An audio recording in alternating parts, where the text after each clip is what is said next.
मध्य प्रदेश के इंदौर में कुछ दिनों पहले ट्रेन में एक महिला के शरीर के कुछ हिस्से बरामद होते हैं। होता यूँ है कि ट्रेन मध्य प्रदेश के इंदौर में पहुंचती है। सवारियां अपने अपने घरों को चली जाती हैं। ट्रेन खाली हो जाती है। ट्रेन खाली होने के बाद ट्रेन की अच्छी तरह से सफाई की जाती है ताकि दोबारा उसको उसके गंतव्य की ओर भेजा जा सके। ये डेली रूटीन का काम होता है। ट्रेन स्टेशन पर लगने के बाद हर ट्रेन की अच्छे तरह से सफाई की जाती है। इस ट्रेन में भी ऐसा ही हो रहा था। ट्रेन की सफाई हो रही थी, तभी सफाई कर्मचारी की एक सीट के नीचे नज़र पड़ती है। एक बड़ा सा बैग पड़ा हुआ था। उसको लगता है कि ये किसी सवारी का रह गया है। पॉलीथीन का बैग था, बड़ा सा। उसके अंदर कुछ सामान पड़ा था। उसने जैसे ही उसको हिलाने की कोशिश की, उठाने की कोशिश की, तो वो पॉलीथीन बहुत भारी लग रहा था। वो हिल नहीं रहा था। उसमें से दुर्गंध आ रही थी। उसने उसके पास देखा तो खून भी बिखरा हुआ था। ये देखकर सफाई कर्मचारी घबरा जाता है। वो फ़ौरन से जीआरपी को इत्तला करता है। जीआरपी वाले वहाँ पर आते हैं और बड़े से पॉलीथीन को सीट के नीचे से बाहर निकाला जाता है। और जैसे ही उसको खोल कर देखते हैं तो वो हैरान रह जाते हैं। उसमें किसी महिला की लाश पड़ी हुई थी। आदाब, नमस्कार, सत श्री अकाल दोस्तों। आज की सच्ची कहानी जो मैं आपको सुनाने जा रहा हूँ, ये किसी के भी रोंगटे खड़ी कर सकती है। हमारे समाज में किसी महिला का घर से निकलना, वो भी अकेले, कितना खतरनाक हो चुका है। अगर कोई महिला अपने घर से अपने गंतव्य की ओर अकेले ही निकलती है तो इस बात की कोई गारंटी नहीं है कि वो अपने गंतव्य तक पहुँचेगी। इस मामले में भी कुछ ऐसा ही होता है।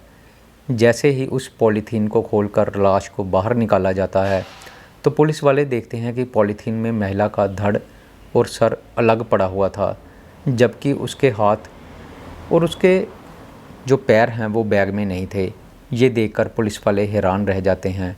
केस की जांच पड़ताल की जाती है और जैसे जैसे केस आगे बढ़ता है, उस महिला के जो दूसरे शरीर के गायब अंग थे वो दूसरी ट्रेन से मिलते हैं।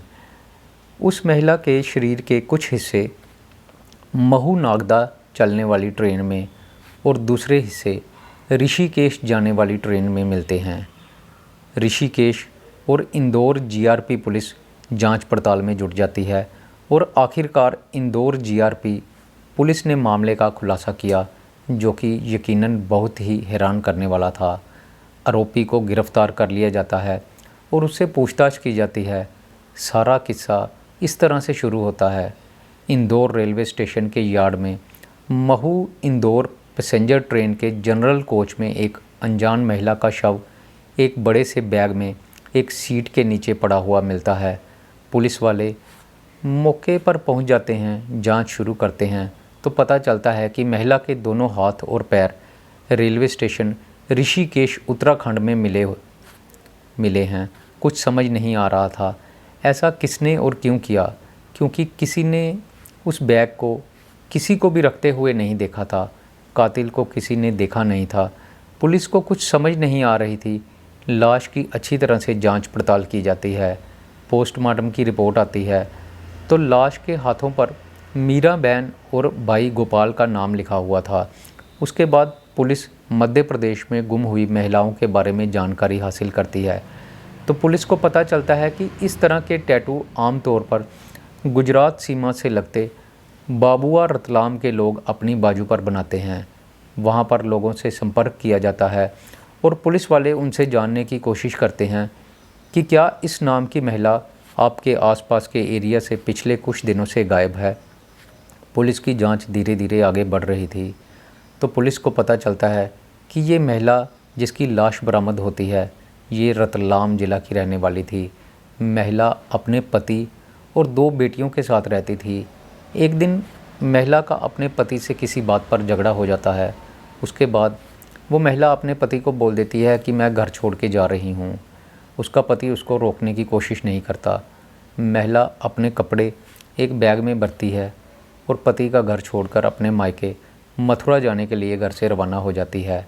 महिला उज्जैन रेलवे स्टेशन पर पहुंचती है। वहां पर उसकी मुलाकात कमलेश नाम के एक आदमी से होती है जिसकी उम्र तकरीबन 60 साल की थी। वो उसको अकेले बैठा देखता है तो वो महिला को अपनी बातों में लगाने की कोशिश करता है। कमलेश महिला को पूछता है, तुम्हारी परेशानी का क्या कारण है? तुम परेशान लग रही हो। तो महिला उसको अपने साथ हुआ सारा वाक़या बताती है, अपने साथ हुई सारी घटना के बारे में उसको बताती है और उसको बताती है कि मैं मथुरा अपने मायके जा रही हूँ। कमलेश उस महिला को बोलता है कि मथुरा जाने वाली ट्रेन तो निकल चुकी है, दूसरी ट्रेन आने में अभी वक्त लगेगा। तो आप ऐसा कीजिए, आप मेरे साथ मेरे घर में चलिए, वहाँ पर खाना वगैरह खाइए और कुछ देर वहाँ पर रेस्ट कर लीजिए। उसके बाद मैं खुद आपको दूसरी ट्रेन में चढ़ा दूँगा। कमलेश बड़े सभ्य ढंग से उस महिला के साथ बातचीत कर रहा था। महिला को वो आदमी भला मानुष लगता है और वह उस पर यकीन कर लेती है, उसके घर चली जाती है। इस तरह वो महिला कमलेश के घर में चली जाती है। कमलेश खाना देता है, लेकिन उसने खाने में नशीली गोलियां मिलाई हुई थी। महिला खाना खा लेती है, नींद की गोलियां अपना असर करना शुरू कर देती हैं। महिला पर बेहोशी छाने लगती है। कमलेश उस महिला को बेड पर गिरा देता है और उसके साथ ज़बरदस्ती करना शुरू कर देता है, लेकिन महिला पूरी तरह से बेहोश नहीं थी, उसको थोड़ी बहुत होश थी। उसको लगता है कि मेरे साथ कुछ गलत होने वाला है। वो पूरे ज़ोर के साथ कमलेश को धक्का देती है और उसको अपने इरादों में कामयाब नहीं होने देती। कमलेश को लगने लगता है कि वो अपने मंसूबों में कामयाब नहीं हो पाएगा, क्योंकि महिला पूरी तरह से बेहोश नहीं थी। अब उसका गुस्सा सातवें आसमान पर पहुंच जाता है। वो पास में ही पड़ा हुआ एक बड़ा सा लोहे का रॉड निकालता है और महिला के मुंह पर ज़ोर से मार देता है। उससे महिला जो है वो गिर जाती है। महिला मरने वाली कंडीशन में पहुंच चुकी थी।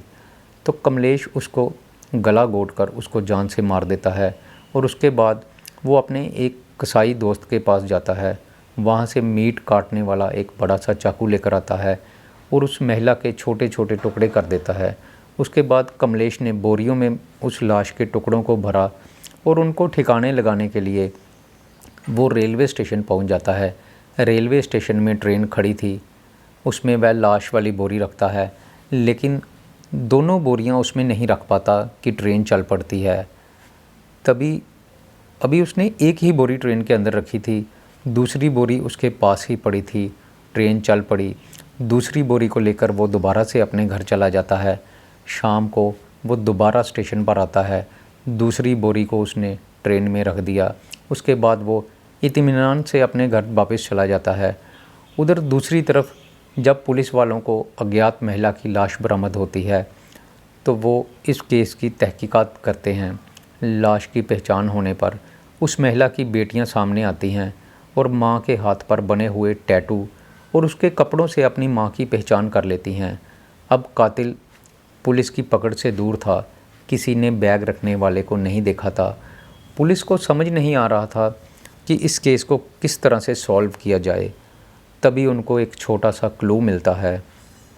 जो कातिल था उसने मीरा बहन के मोबाइल में कुछ देर के लिए अपनी सिम डाली थी और फिर सिम को उसने निकाल लिया, लेकिन उसके महज कुछ सेकंड ऐसा करने में ही पुलिस को उसकी लोकेशन ट्रेस हो जाती है।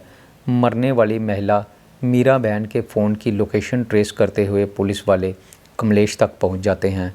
कमलेश को गिरफ़्तार कर लिया जाता है और उसको गिरफ़्तार करके पुलिस स्टेशन तक लाया जाता है। पुलिस वाले उससे पूछताछ करते हैं, लेकिन कमलेश किसी भी तरह से इस घटना में शामिल होने से इनकार कर देता है। 3-4 दिन उसकी अच्छी तरह से पिटाई की जाती है, लेकिन कमलेश कुछ नहीं बोलता। अब पुलिस को केस कमज़ोर होता हुआ नज़र आ रहा था, लेकिन इस दरमियान एक ऐसा वाक़या होता है जो कि सारे केस को सॉल्व करके रख देता है। एक महिला अचानक से पुलिस स्टेशन आती है। वो पुलिस को कुछ बताना चाहती थी, लेकिन वो महिला मूक और बधिर थी, यानी कि ना तो वो महिला सुन सकती थी और ना ही बोल सकती थी। वो इशारों में पुलिस को कुछ बताना चाहती है, लेकिन पुलिस वाले उसकी बात नहीं समझ पा रहे थे। काफ़ी देर तक जब पुलिस वाले उसकी बात को समझ नहीं पाते तो पुलिस वाले एक एक्सपर्ट को बुलाते हैं जो कि मूक बधिर लोगों की बात को समझ सकता था। उनकी बॉडी लैंग्वेज और उनके इशारे देखकर वो पूरी बात पुलिस को बताता है कि महिला जो है वो कमलेश की पत्नी थी। वो महिला पुलिस वालों को बताती है कि कमलेश ने ही उस महिला का बड़ी बेरहमी से कत्ल किया था और ये सारा वाक़या उस मूक बधिर महिला के सामने ही हुआ था। वो महिला बताती है कि कमलेश कुछ दिनों पहले उस महिला को लेकर उसके घर में आया था और उसके सामने ही उसने उसके साथ ज़बरदस्ती करने की कोशिश की, लेकिन जब महिला ने इसका विरोध किया तो कमलेश ने उसकी हत्या कर दी। कमलेश दरअसल सनकी प्रवृत्ति का आदमी है। वो यूपी का रहने वाला है और उज्जैन में काम की तलाश में आया था और यहाँ पर पिछले 15 सालों से रह रहा था। इतना शातिर आदमी था कि मूक बधिर महिला जो उसके साथ रहती थी वो उसकी बीवी नहीं थी, बल्कि उसने उसको कैद करके रखा हुआ था और उससे वो ज़बरदस्ती भीख मंगवा रहा था और ये सिलसिला पिछले 15 सालों से चल रहा था। वो महिला बताती है कि उज्जैन में मैं मंदिर के पास भीख मांगती थी तो मुझे भी कमलेश बहला फुसलाकर और हमदर्दी दिखाकर अपने साथ घर ले आया। यहाँ पर उसने मुझे ज़बरदस्ती रखा और मुझसे ज़बरदस्ती भीख मंगवाता है और मेरे सारे पैसे ले लेता है। वो चरित्र का भी अच्छा आदमी नहीं है। उसके घर में महिलाओं का आना जाना लगा रहता था। महिलाएं उसके साथ उसके घर में क्यों आती थी, किस लिए आती थी, ये बात किसी को नहीं पता थी।